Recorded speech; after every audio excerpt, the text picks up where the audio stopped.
Le pays est divisé en deux. Nous y sommes.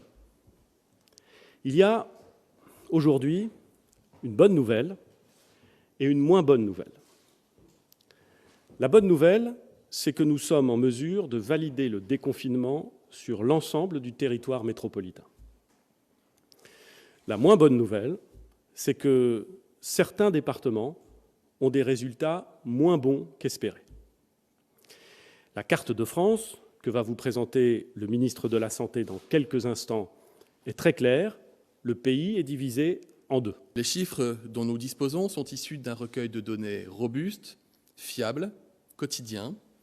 Ils proviennent de presque 700 services d'urgence et permettent de comptabiliser environ 90% des passages aux urgences. Ils sont publiés quotidiennement et font une moyenne des informations recueillies sur les 7 jours précédents. Nous constatons, et vous constatez, depuis les premières cartes, que la pression épidémique a baissé. Mais cette baisse cache en réalité des disparités, des différences, parfois importantes selon les territoires.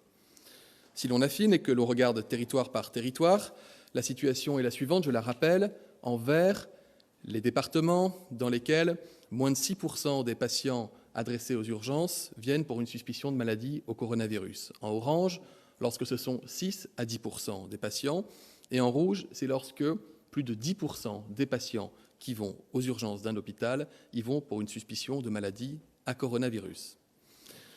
Comme vous pouvez le constater, si la circulation du virus semble faible sur une très large partie du territoire, elle demeure encore active dans certains départements des Hauts-de-France, du Grand Est, de Bourgogne-Franche-Comté, dans la Sarthe et le Loir-et-Cher, et elle atteint un niveau bien plus élevé en Île-de-France, et une circulation active est également enregistrée à Mayotte. J'en viens maintenant à la seconde carte, celle que vous connaissez aussi, qui est relative aux capacités sanitaires. Entre janvier et mars, nous avons augmenté notre capacité de réanimation pour atteindre le chiffre sans précédent dans notre histoire sanitaire de 10 500 lits. Notre objectif, désormais, est de revenir à notre capacité habituelle, c'est-à-dire 5 000 lits de réanimation, pour pouvoir prendre à nouveau en charge des malades qui ont besoin, dans la pratique quotidienne de la médecine et de la chirurgie, de ces lits de réanimation, et puis pour permettre aux professionnels de santé de retrouver un fonctionnement normal, et puis, et c'est bien la moindre des choses, un peu de répit. Il faut bien comprendre que les tensions sur les capacités en réanimation, du fait de l'épidémie, restent encore fortes dans certains territoires, compte tenu de l'afflux important de patients graves dans les services de réa de nos hôpitaux ces dernières semaines. C'est le cas dans les régions qui ont été le plus touchées, l'Île-de-France, le Grand Est, la Bourgogne-Franche-Comté et, à minima, dans les Hauts-de-France, le Centre-Val de Loire, l'Auvergne-Rhône-Alpes et Mayotte. Dans le reste du territoire, la situation est revenue, sinon à la normale, en tout cas dans des eaux bien plus acceptables.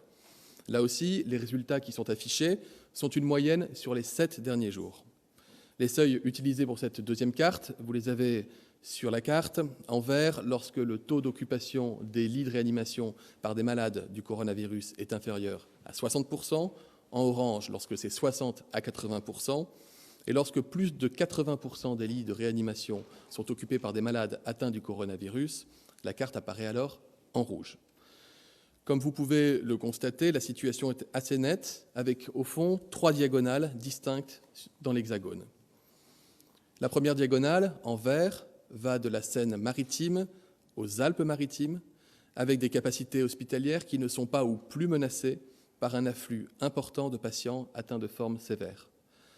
La seconde diagonale, celle qui s'affiche en orange, va du Pas-de-Calais à la Haute-Savoie, avec des services de réanimation davantage mis en tension par l'hospitalisation persistante de patients atteints de formes graves de coronavirus. La troisième diagonale, enfin, celle qui est en rouge, qui comprend essentiellement les départements des régions Grand Est, Île-de-France, Bourgogne-Franche-Comté. C'est cette diagonale dans laquelle la situation des services de réanimation reste l'objet d'une attention toute particulière. S'agissant maintenant de la troisième carte que vous allez découvrir aujourd'hui, c'est celle de nos capacités en matière de tests virologiques. En janvier 2020, le premier test PCR à la recherche du virus Covid-19 a été réalisé. Depuis, nous n'avons cessé d'augmenter jour après jour, semaine après semaine, nos capacités diagnostiques en ville, à l'hôpital, dans les laboratoires départementaux vétérinaires, de gendarmerie, afin de pouvoir diagnostiquer de nouvelles infections. Un effort de montée en charge et de renforcement des équipements très important a été réalisé pour armer notre pays en tests. Ces dernières semaines, tout a été fait pour être en capacité de dépister les personnes vulnérables, mais aussi l'ensemble des personnes symptomatiques et les cas contacts. La France est prête pour tester massivement.